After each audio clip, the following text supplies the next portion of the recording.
Mastermind ছিল সেটা হলো মাবিয়া খাতুন, একজন ওই বাসার ভাড়াটিয়া, আর তার দুইজন সঙ্গী ছিল, একজন হলো মুসলিম আর একজন হলো সুমন। আমার ছেলে যে অপরাধী হয় তার শাস্তি হবে, কিন্তু আমি নির অপরাধীকে শাস্তির আওতাভুক্ত না আসে। আমি কখনোই চিন্তা করি নাই যে প্রশাসন থেকে যে বাহিনীকে নিয়োগ দেওয়া হয়েছে তারা কখনো কোনো ভুলভাবে কোনো তদন্ত করতে পারে। সঙ্গলি মর্মাহত যে এই সন্তানের আমি একটা আলিম মানুষ, এলাকার সুনামধন্য ব্যক্তি, আমার অত্যন্ত মানক্ষুণ্ণ করা হচ্ছে এই ব্যাপারে। আমার স্ত্রী বলছে আপনি চলে যান, ভাড়া দেওয়া লাগবে না।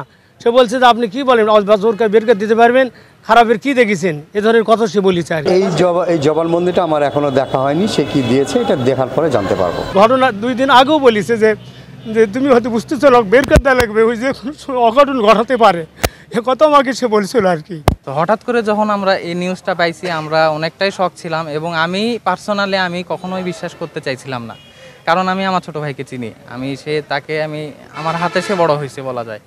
আমার এই সন্তান ছোটোতে মাদ্রাসায় পড়ে, আমার এই সন্তান এ কাজ করবে এটা আমি কোনোদিন ভাবতেও পারিনি, করবে না, আমার নিশ্চিত বিশ্বাস। কিন্তু র্যাব তারা আমাকে জানাজার পরে রাতে আমাকে আর আমার ছেলেকে নিয়ে যায়, ওখানে মধ্যরাতে আমি পাশে ছিলাম, অনেক টর্চারই তার উপর হয়েছে আর কি। তো জানি না এর কারণে সে হয়তো যেভাবে হয়তো তার কাছে স্বীকারোক্তি করেছিল নাকি জানি না। এরপর এখানে রিমান্ডে আসার পরে আমি তথ্য দিয়েছি এই মহিলার সম্পর্কে। আমি আগেই জেনেছিলাম, যেদিন রেড বডি আমাদের হয়ে যায় থানায় ইনফরমেশন করেছিলাম, তারা এর সঙ্গে কথা বলে গেছিলো, কিন্তু কোনো অ্যাকশন নেননি। তো এর পরবর্তীতে আমি আবারও থানায় বলছি যে এই ব্যাপারটা দেখা দরকার। পরে স্থানীয় প্রশাসন এই ব্যাপারে হস্তক্ষেপ করে সঠিক তথ্য, আমি বারবার চাচ্ছিলাম যে হত্যার সঠিক রহস্যটা বেড়ে আসে। আমার ছেলে যে অপরাধী হয় তার শাস্তি হবে, কিন্তু আমি নির অপরাধীকে শাস্তির আওতাভুক্ত না আসে। আর এটা না আমি নয়, আমার এলাকাবাসী, আমার দুপচাচার আমার আত্মীয় সকলেই মর্মাহত যে এই সন্তানের আমি একটা আলিম মানুষ, এলাকার সুনামধন্য ব্যক্তি, আমার অত্যন্ত মানক্ষুণ্ণ করা হচ্ছে এই ব্যাপারে। তো এই জন্য আমি এটা বারবার বলে আসতেছিলাম। স্থানীয় প্রশাসন সহ গতকাল এসপি সাহেব আসছিলেন, ডিবি প্রধান আসছিলেন, ওনারা আমাকে পরে ডাকা এই তথ্যগুলো গ্রহণের কথা একটু ধারণা দেন আর কি। পরবর্তীতে এখন আমি জানতে পারছি, এতে আমি অত্যন্ত সন্তুষ্ট। আমি স্থানীয় প্রশাসনকে আমি অত্যন্ত ধন্যবাদ জানাই সঠিক তথ্য বের করার জন্য। আমি জানতে পেরেছি আমার বাসাতে একটা মেয়ে ভাড়া ছিল, এই মেয়ের সঙ্গে আমার স্ত্রীর আমি বারবার আমার বেশি দিন বোধহয় 4-5 মাস হলো ভাড়া, ওই 1-1.5 মাস থাকার পরেই আমরা আচরণবিধিটা ভালো মনে করতেছিলাম না। আমার স্ত্রী আমাকে গত সপ্তাহে বলছে ওকে আর রাখা যাবে না, তুমি বের করে যাও। আমি বলেছি, তো আমাকে বলছে ভাই এই মাসটা টাইম দেন, 8 দিন টাইম দেন, আমি বের হচ্ছি। আমার স্ত্রীর সঙ্গে এবার ঝগড়াও হচ্ছে একদিন। আমার স্ত্রী বলছে আপনি চলে যান, ভাড়া দেওয়া লাগবে না। সে বলছে যে আপনি কি বলেন, জোরকে বের করে দিতে পারবেন, খারাপের কি দেখেছেন, এ ধরনের কথা সে বলেছে আর কি। এগুলোর কারণে আমার স্ত্রী আমাকে ঘটনা 2 দিন আগেও বলেছে যে তুমি হয়তো বুঝতেছো লোক বের করে দেওয়া লাগবে, ওই যে অঘটন ঘটাতে পারে, এ কথা আমাকে সে বলছিল আর কি। যে উদ্যোগ নিচ্ছে, কিন্তু এর মধ্যে ঘটনা ঘটলে এখন তো বের করে দিলে হয়তো আমার দোষ হবে, এই জন্য বের করে দিতে চাচ্ছে। অপেক্ষা করতেছিলাম যে আল্লাহর কাছে বলতেছিলাম আল্লাহ আসল রহস্যটা বের করে দেখ আর কি। এর মধ্যে তো আসল রহস্য বেড়ে আসলো। ওর সঙ্গে আরও 2টা ছেলে, আমি যতটুকু জানিছি তারাই আমার স্ত্রীকে প্রথমে স্প্রে করেছে নাকে, স্প্রে ওই মেয়েটা আগে ঢুকেছে, মেয়েকে আগে ঢোকার পর আমার স্ত্রী তরকারি করতেছিল, তার সাথে কথা বলছে, ভাবি ভাড়া দিচ্ছি, কোনো সময় অনেক খোঁজ গল্প করতে লাগিছে। আর দরজা তখন খোলা ছিল, ও 2টা লোক ওপরে রাখিছে, তখন সময় মোতাবেক ওই 2টা ছেলে চলে আসছে ভিতরে। আসার পরে স্প্রে দিছে আমার লাকে, স্প্রে দিলে আমার স্ত্রী অজ্ঞান হয়ে যায়, তখন পিছনে হাত বাঁধা ওই অবস্থায় জীবন যায়নি, এই অবস্থা থেকে ফ্রিজে রাখিছে। এতটুকু আমি থানার মারফতে জানতে পেরেছি আর কি। এটার জন্য আমরা নিন্দা জানাই, তীব্র নিন্দা জানাই। বিচার বা অভিযোগের ব্যাপারে আমি নিজে চিন্তা করে আমি সিদ্ধান্ত নেব আর কি। এখন আমি তাদের এটার কারণে অত্যন্ত তীব্র নিন্দা জানাচ্ছি যে এরকম আমরা কোনোদিন কামনা করি যে আমাদের দেশের যা দায়িত্বশীল, রাষ্ট্রের দায়িত্বশীল এরকম কাজ করবে।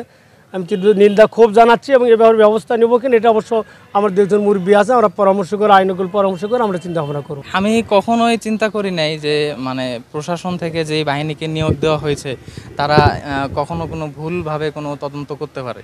তবে আমি শুরু থেকে চাইছিলাম যে যদি আমার ভাইও হয়ে থাকে যদি খুনি, সেও যাতে সঠিক তদন্তের মাধ্যমে যাতে বের হয়, বা যদি অন্য কেউ থেকে থাকে সেটাও যাতে সঠিক তদন্তের মাধ্যমে সামনে আসে। তো হঠাৎ করে যখন আমরা এই নিউজটা পাইছি আমরা অনেকটাই শক ছিলাম, এবং আমি পার্সোনালি কখনোই বিশ্বাস করতে চাইছিলাম না, কারণ আমি আমার ছোট ভাইকে চিনি, তাকে আমার হাতে সে বড় হয়েছে বলা যায়। তো আমি তখন মোটামুটি একটু শকে ছিলাম এবং কনফিউশনের ভিতরে ছিলাম যে এরকম দেশের এত একটা বিশ্বাসের একটা জায়গার বাহিনী বা ব্যাটালিয়ন, তারা এমন একটা নিউজ ছড়াচ্ছে যখন, তো তারা এখন কিসের ভিত্তিতে এটা ছড়াচ্ছে। তো তারপরে আমরাও যখন খোঁজ খবর নিয়েছিলাম তো তখন আমরা নিজেরাও আন্দাজে ছিল আমাদের যে ঘটনা আশেপাশে ঘটতেছে সিসি ক্যামেরার ফুটেজ, তো সেগুলা হিসাবে আমার ভাই এটা করতে পারে না।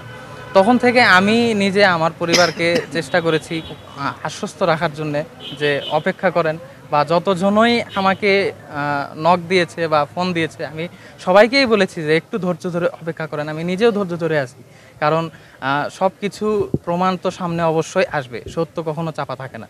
আমরা গতকালকে অভিযান পরিচালনা করে 3 জন আসামিকে ধৃত করেছি। তাদের মধ্যে একজন স্বীকারোক্তিমূলক জবানবন্দি বিজ্ঞ আদালতে প্রদান করেছে, আর 2 জনের বিষয়ে আমরা রিমান্ডের আবেদন করেছিলাম। 5 দিনের রিমান্ডের আবেদন করি, বিজ্ঞ আদালত আমাদের রিমান্ডের আবেদন পর্যালোচনা করেন এবং আমাদের হিয়ারিং শুনে সন্তুষ্ট হয়ে 2 দিনের রিমান্ড মঞ্জুর করছেন। আমরা সেই 2 জনকে আবার থানায় নিয়ে যাচ্ছি। 50 বছরের ওয়ারেন্টি আর বাহারি ডিজাইনের মুস্তফা ইউপিভিসি ডোর, কাটিয়ে দিন নিশ্চিন্তে 50 বছর। Mustafa uPVC door, excellence with durability. এই যে মাস্টার মাইন্ড ছিল সেটা হলো মাবিয়া খাতুন, একজন ওই বাসার ভাড়াটিয়া, আর তার 2 জন সঙ্গী ছিল, একজন হলো মুসলিম আর একজন হলো সুমন। মুসলিম হলো 164 দিয়েছে, আর বাকি 2 জন মাবিয়া আর সুমন হচ্ছে যে রিমান্ডে। এই জবানবন্দিটা আমার এখনও দেখা হয়নি, সে কি দিয়েছে এটা দেখার পরে জানতে পারবো।